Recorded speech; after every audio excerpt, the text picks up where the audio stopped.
Hello, this is Brother Oates. 1 Kings chapter 19 and verse number 4.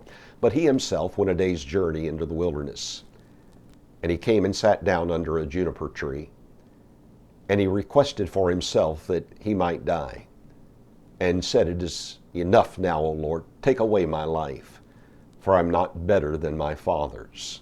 One of the greatest Old Testament prophets, Elijah, is having a very difficult day. In fact, he is experiencing full-blown depression. He looks within and sees himself. In fact, the word himself is mentioned twice in this one verse alone. His depression has caused him to lose perspective.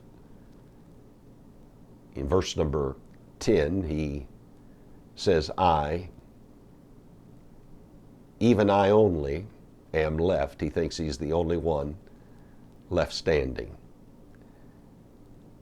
He looks back. He has gone from a showdown now to a severe letdown.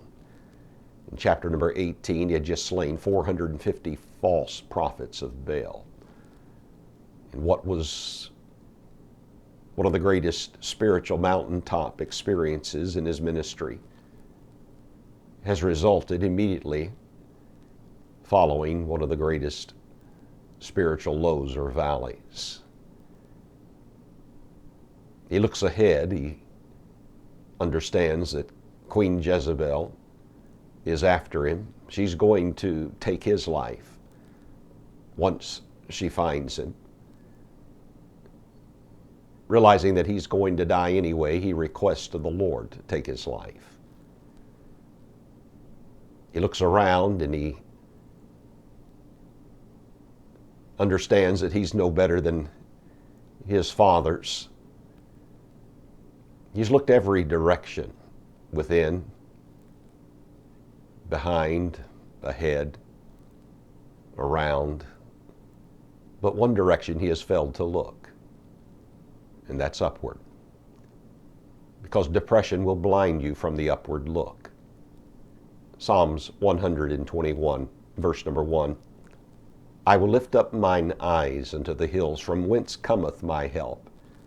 Verse 2 says, My help cometh from the Lord, which made heaven and earth. My friend, you'll never get through valley experiences and defeat depression if you do not take the upward look. It's well worth it. Because in verse number 18, the Lord would respond in 1 Kings chapter 19 to Elijah when he would tell him that he had 7,000 men in Israel, all the knees of whom have not yet bowed to the false god of Baal. In other words, Elijah, it's really not as bad as you think it is. In fact, it's 7,000 times better than you think it is. Bereans, search the scriptures. God bless you.